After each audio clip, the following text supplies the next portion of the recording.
ये coffee officially government of Maharashtra की द्वारा डिक्लेयर किया जाता है। तो इसमें साथ में हम लोग ये जरूर देखेंगे कि सिलेबस के साथ में ऐसे कौन से टॉपिक है जो बहुत ही इंपॉर्टेंट है, जिसको पढ़ना ही पड़ेगा। आपको मैं क्लियर बता दूं कि ये वाले टॉपिक को कभी स्किप मत करना, जिसमें अगर बात करें कि खास करके ये वाला permutation combination and that is also connected with the probability, ये आपको ध्यान में रखना है।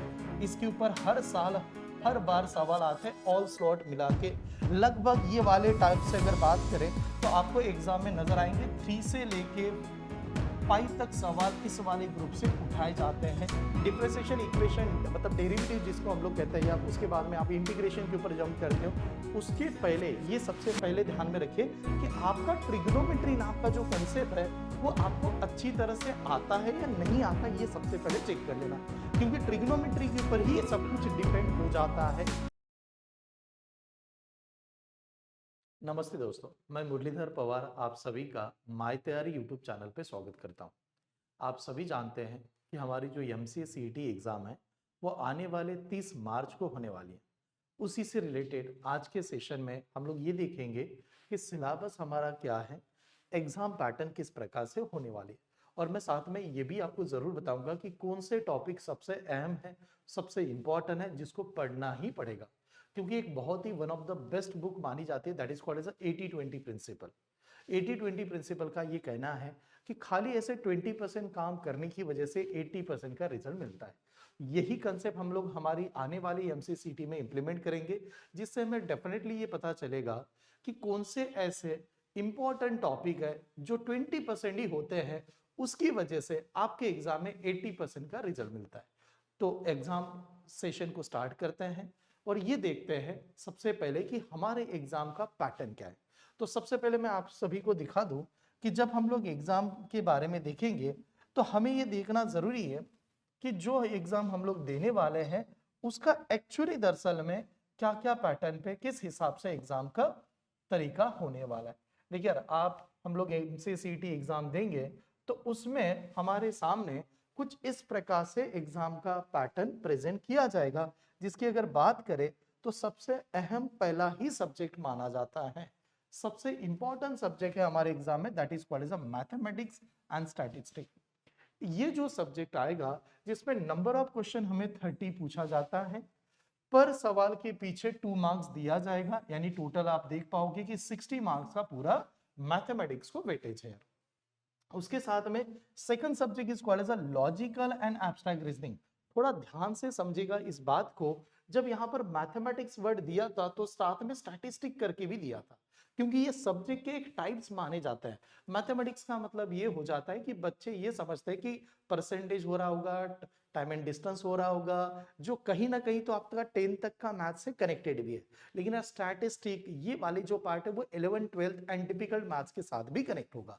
यहां पर ये भी देखना जरूरी है, रीजनिंग में बताते समय लॉजिकल एंड एब्स्ट्रैक्ट रीजनिंग वाला सब्जेक्ट माना जाता है, जिसमें नंबर ऑफ क्वेश्चन हमारे सामने 30 क्वेश्चंस, फॉर पर क्वेश्चन इज 2 मार्क्स, और इस हिसाब से ये भी वेटेज आपका 60 मार्क्स का नजर आ रहा है।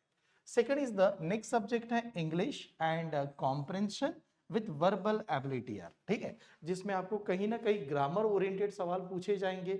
आरसी बेस्ड पैसेज आएगा एक आपका, जिसे रीडिंग कॉम्प्रेशन हम लोग कहते हैं। नंबर ऑफ क्वेश्चन यहाँ पर 20 है, हर एक सवाल को 2 मार्क्स, जैसे उस प्रकार से ये 40 आ रहा है। उसके बाद में आते हैं computer concept and computer concept करके पूछा गया है, जिसमें क्लियर है कंप्यूटर के टर्म्स, कंप्यूटर का बेसिक नॉलेज ही टेस्ट किया जाएगा, जिसमें नंबर ऑफ क्वेश्चन हमारे 20 and same is a marking and 40 marks. तो इस प्रकार से हमारी जो एग्जाम होगी जिसमें 200 मार्क्स की एग्जाम होने वाली है, नंबर ऑफ क्वेश्चंस हमारे 100 है। अब देखो, जब हम लोग ये टेस्ट देने जाते हैं तो जिसमें 4 ऑप्शन हमारे एग्जाम में दिया जाता है, that is a multiple choice exam, जिसमें हम लोग यहां पर देखेंगे कि जो भी सवाल हमारे सामने आएगा उसमें करीबन 4 ऑप्शन हमें मिलेंगे।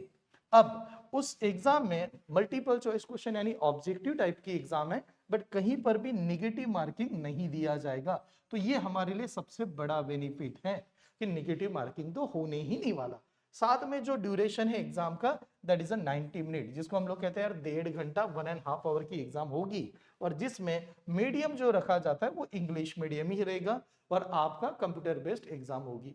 तो ये तो हुआ एग्जाम का पैटर्न। अब बात करते हैं कि सिलेबस के ऊपर क्या ध्यान में रखना है। ये copy officially government of Maharashtra की द्वारा डिक्लेयर किया जाता है। तो इसमें साथ में हम लोग ये जरूर देखेंगे कि सिलेबस के साथ में ऐसे कौन से टॉपिक है जो बहुत ही इंपॉर्टेंट है, जिसको पढ़ना ही पड़ेगा, जिसके ऊपर सबसे ज्यादा वेटेज आएंगे। तो इसी लेक्चर में मैं आपको डेफिनेटली ये भी जरूर बता दूंगा what is the important topic for each subject के बारे में अगर देखे जाए। ठीक है, चले तो स्टार्ट करते हैं। अभी हम लोग सिलेबस की कॉपी के ऊपर बात करते हैं, सिलेबस देखते हैं। ठीक है, चले तो मैं सबसे शुरुआत में आपको मैथ्स के बारे में यहाँ पर क्लियर बता दूं। मैथमेटिक्स में हमें क्या पढ़ना चाहिए और कौन कौन से टॉपिक को सबसे अहम इंपॉर्टेंट या वेटेज देने की जरूरत है। ठीक है, चले तो शुरुआत कर रहे हैं मैथमेटिक्स के द्वारा। अब देखिए, मैथ्स की जब बात की जाए या मैथमेटिक्स जब सब्जेक्ट माना जाता है और ये जब हमें एग्जाम में आएगा, जैसे अभी हम लोगों ने देखा कि नंबर ऑफ क्वेश्चंस यहाँ पर हमारे 30 क्वेश्चन फॉर 60 मार्क्स का, तो वेटेज काफी हद तक इंपॉर्टेंट है। ये भी ध्यान में रखना जब आप एग्जाम की तैयारी करते हो। अगर रैंकिंग की बात करें, ये सब्जेक्ट बहुत बड़ा रोल प्ले कर जाता है आपके रैंक के तहत। जिसका थोड़ा भी मैथ्स के ऊपर अच्छा कमांड रहा, उसकी रैंक डेफिनेटली आपको ज्यादा अच्छी नजर आती है। ठीक है, तो कुछ यहाँ पर देखते हैं हम लोग कि मैथ्स में हमें पढ़ाई करते समय या स्टडी करते समय किस बात को ध्यान से रखना है। देखो, पहला तो सिलेबस कह रहा है कि the questions will be cover following the topic of the high school mathematics. High school mathematics देते समय उसने क्लियर बता दिया अप टू 12th स्टैंडर्ड तक का मैथ्स का सिलेबस माना जाएगा। अब आप में से ऐसे बहुत सारे बच्चे होंगे जो ये सोच रहे होंगे कि सर मेरा तो 10th तक ही मैथ्स था, बट 11th-12th में तो मेरे मैथ्स सब्जेक्ट ही नहीं है, तो क्या मुझे पढ़ना चाहिए? तो हाँ, डेफिनेटली यार, कुछ चीजों को तो डेफिनेटली पढ़ना ही चाहिए जिसको वेटेज है। और मैं ये बात बता दूं, आपका ये जो यूट्यूब चैनल है माय तैयारी, इसमें आपको बेसिक से लेकर एडवांस हर एक टॉपिक के अच्छे कंटेंट मिल जाएंगे विद पीवाईक्यू क्वेश्चन पेपर। अगर आप खाली इसी चैनल को अच्छी तरह से फॉलो कीजिए, देखते रहिए, आपका पूरा मैथ्स इसी चैनल पे अच्छा क्लियर हो जाएगा विद 10 साल के क्वेश्चन पेपर के तहत। ठीक है, तो चलिए यहां पर बात करते हैं कि अब ये वाले पार्ट में हमें क्या क्या सिलेबस में नजर आने वाला है। तो देखिए, अलजेब्रा, अब इसमें 12th में आने तक सबसे पहला कंसीडर है अलजेब्रा। ये वाला पार्ट बहुत इंपॉर्टेंट है कि अलजेब्रा पे सवाल पूछे जाते हैं। अब अलजेब्रा में क्या है, फंडामेंटल अलजेब्रा, फिर वो बाकी का quadratic equation, indices, logarithm, arithmetic, geometry and harmonic progression, binomial theorem, permutation, combination. तो this part is the most important. Algebra के ऐसे कुछ पार्ट है कि जिसमें वर्क करना ही पड़ेगा। इसमें आपको मैं क्लियर बता दूं कि ये वाले टॉपिक को कभी स्किप मत करना, जिसमें अगर बात करें कि खास करके ये वाला permutation, combination and that is also connected with the probability, ये आपको ध्यान में रखना है।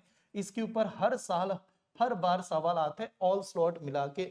लगभग ये वाले टाइप से अगर बात करें तो आपको एग्जाम में नजर आएंगे 3 से लेके 5 तक सवाल इस वाले ग्रुप से उठाए जाते हैं, जिसमें permutation, combination most important, there is also quadratic equation, logarithm, indices, arithmetic. अब ये अरिथमेटिक बाकी जगह पर भी आएगा, arithmetic, geometric and harmonic progression.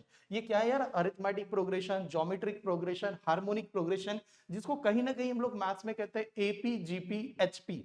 तो अलजेब्रा वाला पार्ट जो है वो सबसे अहम है हमारे एग्जाम में, जिसमें नंबर ऑफ क्वेश्चन सबसे ज्यादा पाए जाते हैं।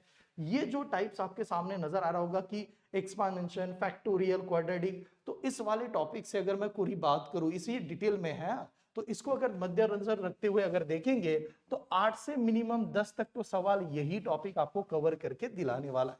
तो ये बहुत ही अच्छी तरह से काम करना इसके ऊपर है।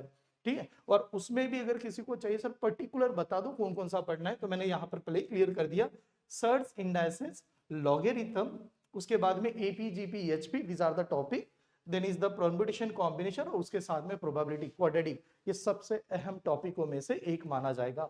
उसके आगे बात करें तो नेक्स्ट वाला वहां पर दे रहा है कोऑर्डिनेट ज्योमेट्री। अब देखो, कोऑर्डिनेट ज्योमेट्री पढ़ाते समय आप सभी जानते हैं कोऑर्डिनेट ज्योमेट्री पे भी हर बार सवाल आता है, बट कोऑर्डिनेट ज्योमेट्री सॉल्व करने का सबसे सिंपलेस्ट तरीका होता है मैट्रिक्स एंड डिटरमिनेंट, वहां पर लगेगा।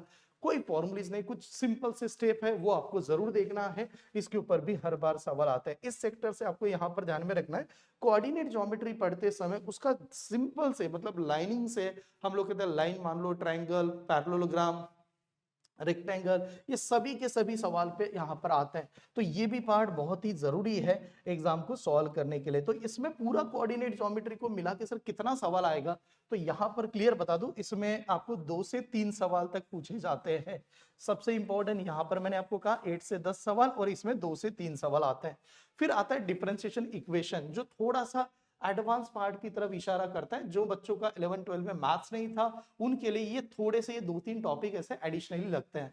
देखिए, डिफरेंशिएशन इक्वेशन सॉल्व करने से पहले एक सुझाव देना चाहता हूं, जिसमें आपको ये ध्यान में रखना है, डिफरेंशिएशन इक्वेशन मतलब डेरिवेटिव जिसको हम लोग कहते हैं, या उसके बाद में आप इंटीग्रेशन के ऊपर जंप करते हो, उसके पहले ये सबसे पहले ध्यान में रखिए कि आपका ट्रिग्नोमेट्री नाम का जो कंसेप्ट है वो आपको अच्छी तरह से आता है या नहीं आता, ये सबसे पहले चेक कर लेना, क्योंकि ट्रिग्नोमेट्री के ऊपर ही ये सब कुछ डिपेंड हो जाता है। तो डिफरेंशिएशन इक्वेशन के भी जो सवाल आएंगे वो आपको 2 से, ठीक है, 3 तक नजर आएंगे, बट इसका मेन कंसेप्ट है ट्रिग्नोमेट्री। तो इस टॉपिक को बहुत अच्छी तरह से सॉल्व करना है। ट्रिग्नोमेट्री में क्या क्या होता है एक बात समझिएगा। ट्रिग्नोमेट्री में simple identities, trigonometric equation, properties of trigonometry triangle, solution of the triangle, height and distance, inverse functions, ठीक है, ये सभी के सभी टाइप है। और जैसे हम लोगों ने बात की, next that is called as a probability. Probability आपको तब पढ़ना है जब आपने परम्यूटेशन कॉम्बिनेशन ऑलरेडी कवर किया है। परम्यूटेशन कॉम्बिनेशन अगर आपने कवर किया तो उसके बाद में आप इस वाले पार्ट पर डेफिनेटली जा सकते हो प्रोबेबिलिटी के ऊपर, क्योंकि ये कनेक्टेड है, प्रोबेबिलिटी एंड स्टैटिस्टिक। अब इसमें थ्योरम ऑफ प्रोबेबिलिटीज, फिर बाद में average, dependent, independent, event, event के टाइप्स होते हैं यार, ठीक है, वो सभी के सभी चीजें यहाँ पर बताई जा रही है, ठीक है। जैसे अब इसके ऊपर बात करता हूँ, नेक्स्ट वाले पार्ट के ऊपर आते हैं। अनदर पार्ट देखिए, functions, mathematics expansion, binomial theorem, हाँ, ये सभी के पार्ट्स हैं। अब आते हैं हमारा कि सर अरिथमेटिक मैथ्स के ऊपर बहुत बार लोग कहते हैं कि अरिथमेटिक मैथ्स पढ़ना चाहिए, उस पर भी वेटेज आता है। तो हाँ, ये जरूर बताना चाहता हूँ। वैसे देखा जाए अरिथमेटिक मैथ्स बहुत बड़ा है अपने आप में। अगर आप एमसी सीटी के लिए प्रॉपर देख रहे हो तो हर साल अरिथमेटिक के एग्जाम, अरिथमेटिक के ऊपर 5 तक सवाल हर स्लॉट में नजर आते ही है, जिसमें कुछ फिक्स टॉपिक होते हैं, उस टॉपिक को ही अच्छी तरह से आपको वर्क करना है।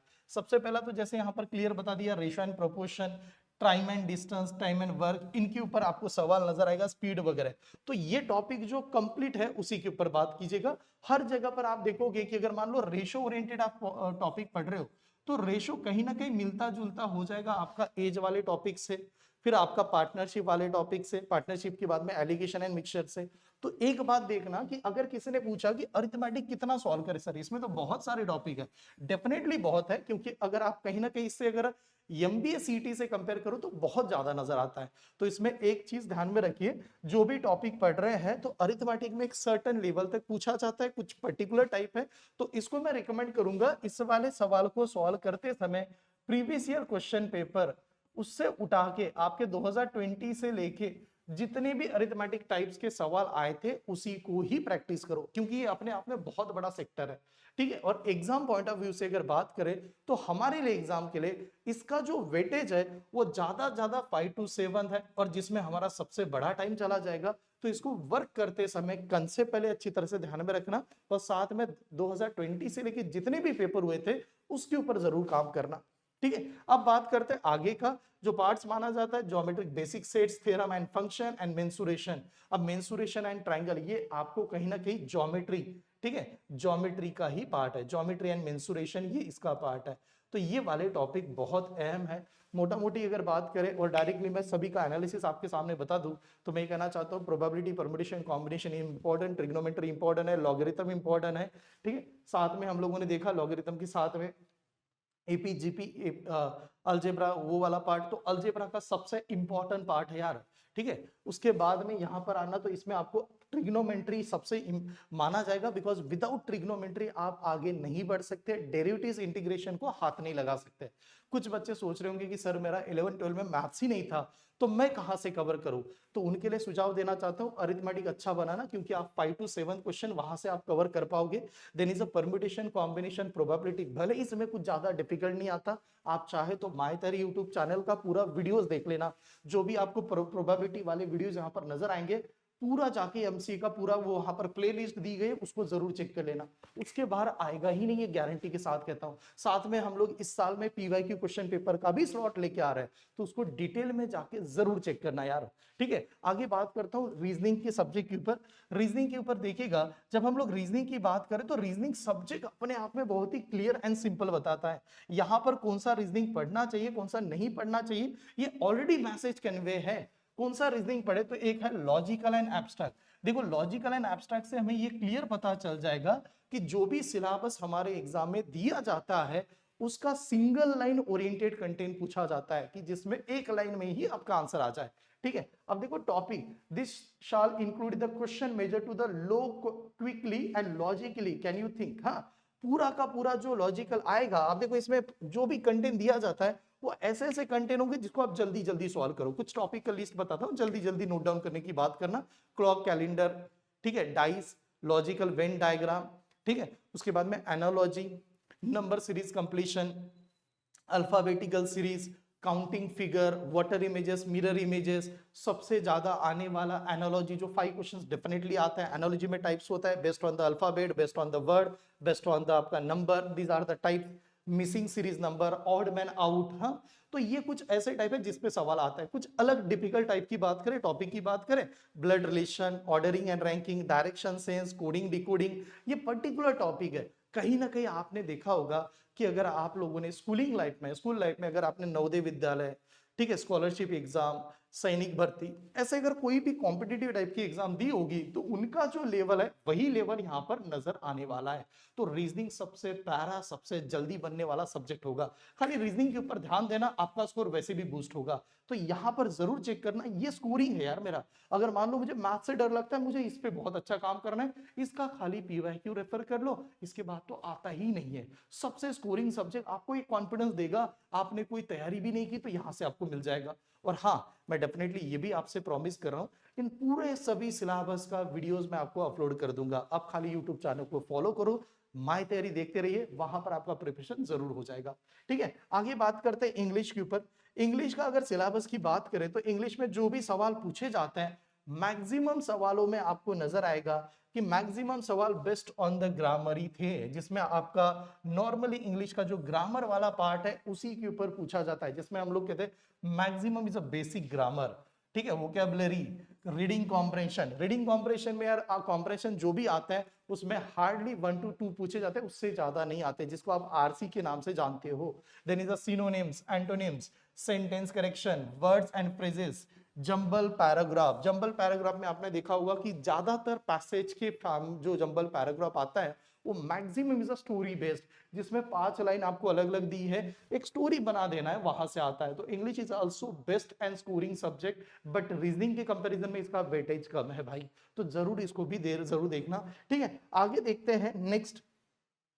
Next what is a computer concept. देखो कंप्यूटर कंसेप्ट में अभी तक जितने भी एग्जाम पेपर को आप ध्यान से देखिए, तो जो भी कंप्यूटर का स्टैंडर्ड वहां पर जो दिया जाता है एमसीसीटी के लिए खास करके, उसका स्टैंडर्ड बहुत ही बेसिक एंड सिंपल लेवल का माना जाता है। जिसमें हम लोग सबसे पहले कहेंगे कंप्यूटर बेसिक, जिसमें कंप्यूटर का आपको computer organisation, central CPU, structure of the computer, input output device, computer memory, organisation, back to device, इसके बारे में पता हो। Then is the next topic is data representation. इस वाले टॉपिक में आपको कहीं ना कहीं इंटीजर्स, फ्रैक्शन, बाइनरी नंबर, उनका कन्वर्जन, लॉजिकल वेन डायग्राम, ठीक है, बुलियन अलजेब्रा, ट्रूथ टेबल वगैरह, इनके ऊपर कहीं ना कहीं प्रॉपर्टी पे भी काम करना पड़ेगा। ठीक है, साथ में अगर ये बाकी सब्जेक्ट की बात करें या बाकी टॉपिक की, कंप्यूटर आर्किटेक्चर, ठीक है, उसमें between block structure of the computer, communication process, input output device, interrupt वाला कंसेप्ट मान लिया जाए। कंप्यूटर असेंबली में आपको कंप्यूटर के लैंग्वेज, बट हाँ ज्यादातर हमारे एग्जाम में कंप्यूटर के जो कंटेंट आए वो बेसिक स्टैंडर्ड के ही आए हैं। बहुत सारे बच्चों को डर रहता है कि सर कंप्यूटर में हमें प्रोग्रामिंग का स्टेप आता है, तो नहीं आता। प्रोग्रामिंग के ऊपर ज्यादातर फोकस मत करना। बेसिक ओवरऑल जो कंप्यूटर का नॉर्मली स्टेप होता है, नॉर्मली नॉलेज होता है, मैं यहाँ तक कह सकता हूँ कि अगर आपने एमएससी आईटी अगर किया होगा, उससे थोड़ा सा ऊपर वाला लेवल अगर आप कंसिडर करो, तो भी आपका कंप्यूटर में उसी लेवल के कंटेंट पूछे जाते हैं। ठीक है। तो ये वाला सिलेबस है, मैं इन सभी के ऊपर डिटेल में जाके आपको वीडियो बनाऊंगा। सभी आने वाले सभी में हर एक में 10 साल के क्वेश्चन पेपर आप लोगों से सॉल्व करवाएंगे, यहाँ पर दिया जाएगा, खाली मेहनत करते रहिएगा। और अभी खाली 90 डेज बाकी है, इन 90 डेज में पूरी तरह से दिल दिमाग लगा के मेहनत करेंगे और आने वाले समय में विजय भव का नारा हम लोग देंगे। मैं चाहता हूं कि आप सभी का सभी अच्छी तरह से स्कोर आए, खाली इसको प्रॉपर फॉलो करना, देखना। हाँ, और एक बात जरूर ध्यान में रखना, कोई भी वॉर हो, कोई भी एग्जाम हो, उसके लिए स्ट्रेटेजी होना बहुत जरूरी है। आपको ये डेफिनेटली एनालिसिस करना पड़ेगा कि क्या मेरे कंट्रोल में, क्या मुझे जल्दी आता है और क्या नहीं आता। जो मुझे नहीं आता उसका वेटेज कितना है, वो कितना इंपॉर्टेंट है हमारे लिए, इसको पहले एनालिसिस कीजिए, फिर उसके ऊपर काम करना। आप में से बहुत सारे लोग हो सकते हैं कि सर मेरा मैथ्स ड्रॉबैक है, कोई बच्चा कह सकता है कि मेरा तो मैथ्स कभी हुआ ही नहीं है, लेकिन ये जरूर चेक कर लेना कि जिसको मैं स्किप करने वाला हूं उसका वेटेज कितना है। अगर उसका वेटेज ज्यादा होता है तो थोड़ा तैयारी तो करनी पड़ेगी, लेकिन वेटेज बहुत कम है और बहुत डिफिकल्ट है, बेस्ट वे लेफ्ट कर दो। रीजन ये है, सब कुछ करने की जगह पर कुछ नहीं आना, ये बहुत बड़ी ड्रॉबैक हो जाएगा। तो ये बात समझेगा, 80-20 का प्रिंसिपल फॉलो करना और जो सबसे शानदार मार्क्स देने वाले टॉपिक है उसको निचोड़ लेना। ठीक है, चलो तो मैं आप सभी से यहाँ पर अलविदा कहता हूँ। आने वाले नेक्स्ट यूट्यूब चैनल पे या नेक्स्ट वीडियो में हमारी मुलाकात होगी, तब तक के लिए बाय बाय, टेक केयर।